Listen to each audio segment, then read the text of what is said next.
Hello guys, welcome back to the channel. तो इस video में हमारा टॉपिक है ड्रग का एब्जॉर्प्शन। हमारे बॉडी में ड्रग का एब्जॉर्प्शन किस किस प्रोसेस के थ्रू होता है वो देखना है। और इस वीडियो में और एक इम्पॉर्टेंट टॉपिक के बारे में जानेंगे, लास्ट में डिस्कस किए हैं, चाहे आप पीछे जाकर देख सकते हो, वो है पी ग्लाइकोप्रोटीन। अभी ये नाम सुनने में अजीब लग रहा होगा, लेकिन यहाँ पे इम्पॉर्टेंट कंसेप्ट ये है, वहाँ पे ये टॉपिक रिलेटेड है वो कुछ दो ड्रग ऐसे मिक्स करने से एक ड्रग का टॉक्सिसिटी मतलब हो सकता है या फिर उसका इफेक्ट कम भी हो सकता है। ये जो कॉन्सेप्ट वो पी ग्लाइकोप्रोटीन पंप के थ्रू हम समझाएंगे।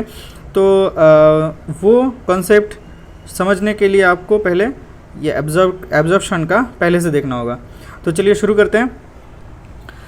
तो एब्जॉर्प्शन ये टॉपिक कहाँ से आया, देखो फार्माकोकाइनेटिक्स हम पढ़ रहे हैं, फार्माकोलॉजी के लेक्चर में फार्माकोकाइनेटिक्स पढ़ रहे हैं। वहाँ पे हम देखे थे फार्माकोकाइनेटिक्स का 4 पैरामीटर होता है। कौन सा ADME, A for absorption, D for distribution, M for metabolism, E for excretion. ये चार टॉपिक है हमारा एब्जॉर्प्शन का नहीं, फार्माकोकाइनेटिक्स का। ड्रग का फार्माकोकाइनेटिक्स का 4 मेन पैरामीटर होता है, जहाँ पे ये पहला वीडियो है, हम एब्जॉर्प्शन के बारे में जानेंगे, उसके बाद डिस्ट्रीब्यूशन धीरे धीरे होगा, उसके बाद मतलब मेटाबॉलिज्म जानेंगे, मतलब ऐसे एक वीडियोज़ में हम डिस्कस करते जाएंगे। लेकिन यहाँ पे एब्जॉर्प्शन का पार्ट हम बोल रहे हैं, ठीक है। तो एक्चुअली ये जो एब्जॉर्प्शन है, मतलब जो हम बोले कि ट्रांसपोर्ट प्रोसेस कुछ ना कुछ ट्रांसपोर्ट प्रोसेस के थ्रू ही होता है एब्जॉर्प्शन। मतलब ये जो प्रोसेस है 2 टाइप में होता है एब्जॉर्प्शन। एक तो हो सकता है एक्टिव एब्जॉर्प्शन, एक्टिव प्रोसेस के थ्रू, दूसरा हो सकता है पैसिव प्रोसेस के थ्रू, ठीक है। अब पैसिव प्रोसेस के थ्रू होता है जो, तो वो 2 टाइप में होता है। एक तो सिंपल डिफ्यूजन हो सकता है और फैसिलिटेड डिफ्यूजन। अब ये सिंपल डिफ्यूजन क्या है, देखो अब कोई ड्रग इंटेस्टिन में, अगर ये इंटेस्टिनल ल्यूमेन है, ये अगर इंटेस्टिनल ल्यूमेन में अगर ड्रग मॉलिक्यूल है, यहाँ पे इस मॉलिक्यूल को यहाँ पे ब्लड वेसल में एब्जॉर्ब होने के लिए यहाँ पे बहुत सारा मतलब एक बायोलॉजिकल मेम्ब्रेन है, ये मेम्ब्रेन को क्रॉस करना पड़ेगा। ये क्रॉस करने के लिए जो सबसे मोस्ट कॉमन प्रोसीजर होता है और सबसे ज़्यादा ड्रग जो प्रोसीजर फॉलो करता है वो है सिंपल डिफ्यूजन। ये क्या होता है, अकॉर्डिंग टू कंसंट्रेशन ग्रेडियंट होता है। जहाँ पे कंसंट्रेशन हाई होगा, अगर इंटेस्टिन में ड्रग है तो ऑब्वियसली इंटेस्टिन में इनिशियल कंसंट्रेशन सबसे ज़्यादा होगा। तो यहाँ से जहाँ पे कम कंसंट्रेशन होगा, यहाँ पे तो कंसंट्रेशन है ही नहीं ब्लड में, कि सिर्फ इंटेस्टिन में ही है, तो कंसंट्रेशन इनिशियली बहुत हाई है। तो यहाँ से high concentration to low concentration हमारा ये ड्रग का एब्जॉर्प्शन होगा। और फैसिलिटेटेड डिफ्यूजन क्या होता है, ये सपोज़ मान लो ये ड्रग इस मेम्ब्रेन के थ्रू पास नहीं हो सकता है, लेकिन उसको हेल्प करता है कोई एक करियर, एक ट्रांसपोर्ट प्रोटीन हेल्प करता है। ये प्रोटीन, ये ट्रांसपोर्टर के थ्रू ये ड्रग इस मतलब इंटेस्टिन से ये ब्लड वेसल में जाएगा, तो उसे हम बोलते हैं फैसिलिटेटेड डिफ्यूजन। क्योंकि देखो डिफ्यूजन को फैसिलिटेट कर रहा है, इसलिए बोलते हैं फैसिलिटेटेड डिफ्यूजन। फैसिलिटेट कौन कर रहा है, ये ट्रांसपोर्ट प्रोटीन। तो ये दोनों ही हो रहा है कंसंट्रेशन ग्रेडियंट के थ्रू, और जो प्रोसेस कंसंट्रेशन ग्रेडियंट के अकॉर्डिंग होता है उसे बोलते हैं हम पैसिव प्रोसेस। जहाँ पे और क्योंकि यहाँ पे कंसंट्रेशन के अकॉर्डिंग हो रहा है, इसलिए यहाँ पे ATP का ज़रूरत होगा कि नहीं होगा, ATP का ज़रूरत नहीं होता है। लेकिन एक्टिव ट्रांसपोर्टर में ATP का ज़रूरत होता है। ये जो है ये एक्टिव ट्रांसपोर्ट कंसंट्रेशन ग्रेडियंट के अगेंस्ट में होता है, इसलिए यहाँ पे ATP का ज़रूरत होता है। वो एग्जांपल जान लेते हैं। सपोज़ मान लेते हैं ग्लूकोज का ट्रांसपोर्ट में 2 मॉलिक्यूल हैं। एक तो ग्लूकोज का सिंपल डिफ्यूजन हो सकता है, ठीक है, लेकिन होता नहीं यहाँ पे। उसका मेनली 2 टाइप का डिफ्यूजन होता है। एक होता है, देखो मतलब ग्लूकोज कोई ड्रग तो है नहीं, मतलब वो हम ऐसा ग्लूकोज सॉल्यूशन भी ले सकते हैं कोई भी मतलब ज़रूरत के टाइम पे, तो ठीक है। तो ग्लूकोज का एब्जॉर्प्शन देखो इंटेस्टिन से ग्लूट के थ्रू भी हो सकता है और SGLT के थ्रू भी हो सकता है।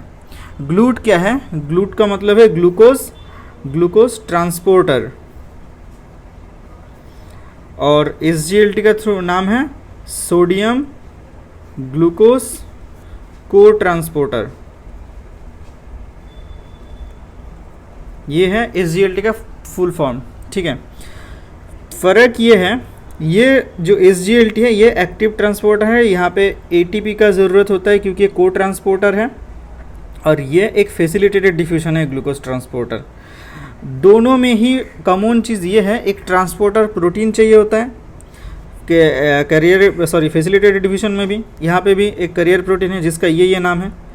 यहाँ पे इंटेस्टिन में रहता है SGLT1 1 देखो आई की तरह दिखता है इसलिए इंटेस्टिन में, और SGLT2 जो है ये रहता है PCT में, प्रॉक्सिमल कन्वोल्यूटेड ट्यूब्यूल में रहता है, वो बाद में जानेंगे। लेकिन ये है ग्लूकोज ट्रांसपोर्टर का एक्टिव ट्रांसपोर्टर। इसके बाद आता है कौन, ये ग्लूकोज ट्रांसपोर्टर जो कि फैसिलिटेटेड डिफ्यूजन के थ्रू एब्जॉर्ब हो सकता है। Simple diffusion most of the drugs का डिफ्यूजन ऐसे होता है, ठीक है, ज़्यादा कम होता ही रहता है। सबसे कॉमन है ये फैसिलिटेटेड डिफ्यूजन। ये है मेन 3 हमारा ड्रग का एब्जॉर्प्शन का प्रोसेस। ड्रग का भी एब्जॉर्प्शन ठीक है ऐसे ही होता है, ठीक है। अब यहाँ पे आता है एक पी ग्लाइकोप्रोटीन का कंसेप्ट। देखो पी ग्लाइकोप्रोटीन एक एक्टिव ट्रांसपोर्टर है यहाँ पे, तो एक्टिव होने की वजह से इसका जो सारे प्रॉपर्टीज़ हैं एक्टिव ट्रांसपोर्टर का वो भी दिखाएगा। ATP का ज़रूरत होता है, कंसेंट्रेशन ग्रेडियंट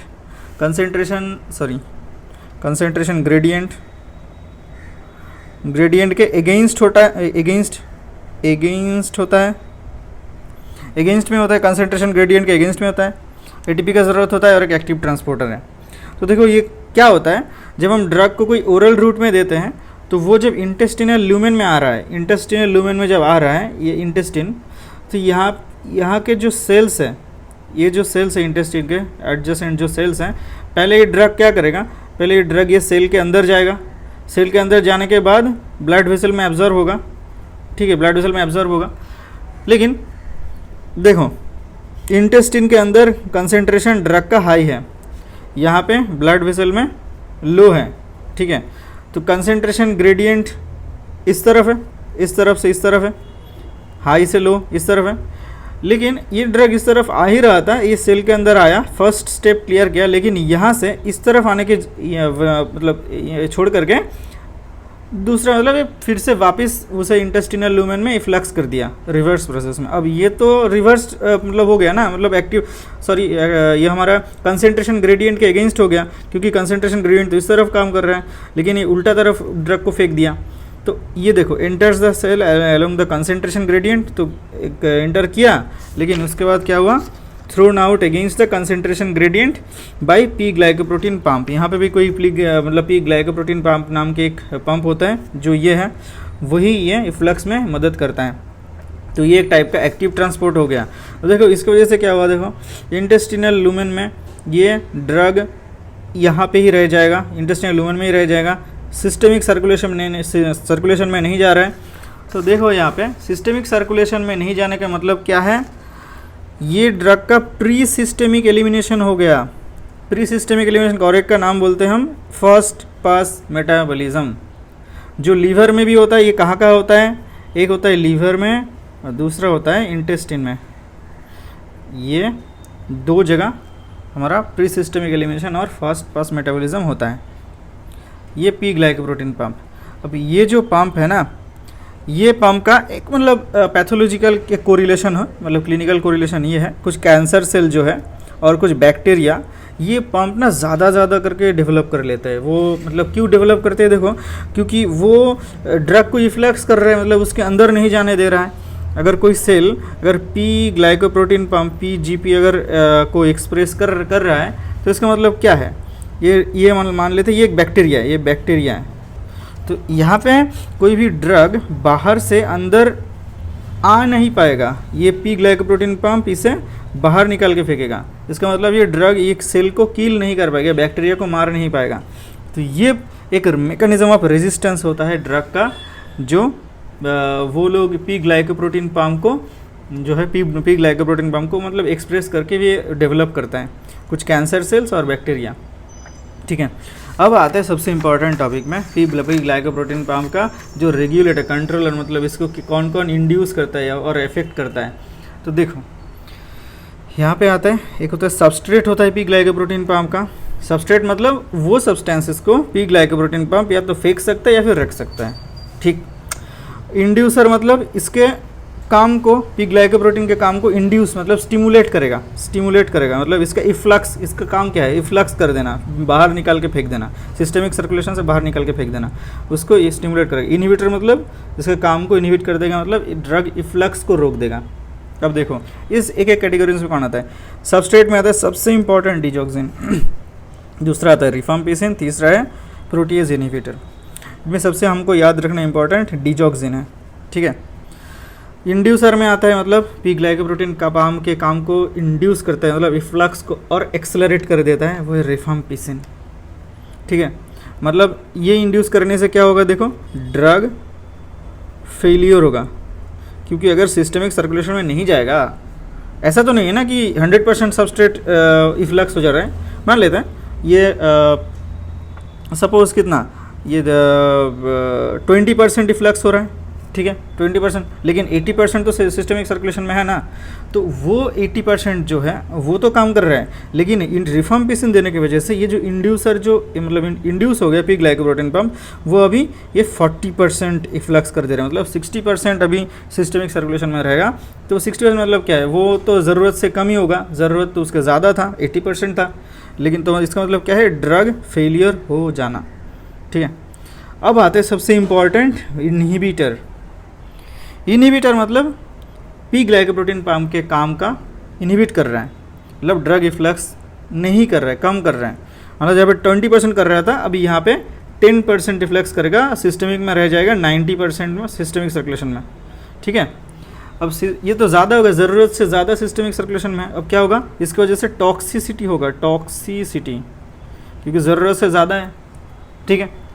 ये इनहिबिटर के लिस्ट में कौन कौन आता है, जो सारे ड्रग्स हैं उसको एक नेमोनिक्स बनाया है वैक्सीन, ठीक है, वैक्सीन नाम के। V for verapamil, A for amiodarone, C for cyclosporine, I for isoniazid, N for nifedipine, E for erythromycin. अब एरिथ्रोमाइसिन के जो छोटे मोटे भाई, मतलब इसके ग्रुप के जो भाई मतलब ड्रग्स हैं, वो एक एरिथ्रोमाइसिन है और एजिथ्रोमाइसिन है, ठीक है। अब ये जो 3 ड्रग हैं, ये 3 ड्रग ये एंटीबायोटिक्स हैं, ठीक है। अब मान लो कोई पेशेंट मतलब हार्ट फेलियर, मतलब कोई कंजेस्टिव हार्ट फेलियर में हम डिजॉक्सिन देते हैं कोई पेशेंट को, ठीक है। कंजेस्टिव हार्ट फेलियर कोई पेशेंट को उसका एंटीबायोटिक थेरेपी चल रहा है एरिथ्रोमाइसिन के थ्रू। अब उसमें क्या होगा, देखो ये डिजॉक्सिन का काम ज़्यादा, मतलब उसका लेवल ब्लड में ज़्यादा रहेगा, ठीक है। एरिथ्रोमाइसिन अगर डिजॉक्सिन के साथ कंबाइन कर दिया जाए तो डिजॉक्सिन तो ब्लड में ज़्यादा रहेगा, क्योंकि उसका इफ्लक्स तो नहीं हो रहा है। अब इसकी वजह से क्या होगा, तो टॉक्सिसिटी हो जाएगा, क्योंकि डिजॉक्सिन टॉक्सिसिटी बहुत ही एक इंपॉर्टेंट टॉक्सिसिटी है, छोटी मोटी बात नहीं है। डिजॉक्सिन का जो है थेराप्यूटिक इंडेक्स बहुत कम है, लो होता है, लो थेराप्यूटिक इंडेक्स होता है। थेराप्यूटिक इंडेक्स का इंपॉर्टेंस क्या है, वो हम किसी एक वीडियो में डिस्कस कर चुके हैं, आप जाके मतलब सर्च करो मिल जाएगा। थेराप्यूटिक इंडेक्स जो है वो जिस ड्रग्स का लो होता है वो बहुत ही मतलब लीथल होता है, हमारे बॉडी में बहुत लीथल हो सकता है, ठीक है। अब डिजॉक्सिन अब लीथल रेंज में अगर चला गया ना, तो उस पेशेंट का डेथ हो सकता है। तो इसके वजह से इसका ध्यान रखना पड़ता है कि डिजॉक्सिन और एरिथ्रोमाइसिन को कंबाइन नहीं करना चाहिए, ठीक है। तो ये था ये पी ग्लाइकोप्रोटीन पंप और ड्रग एब्जॉर्प्शन का कंसेप्ट, आई थिंक आपको समझ में आ गया होगा। अभी भी ड्रग एब्जॉर्प्शन का कुछ कंसेप्ट बाकी है, किसी और वीडियो में हम डिस्कस करेंगे। तो मिलते हैं नेक्स्ट वीडियो में, टिल देन गुड बाय।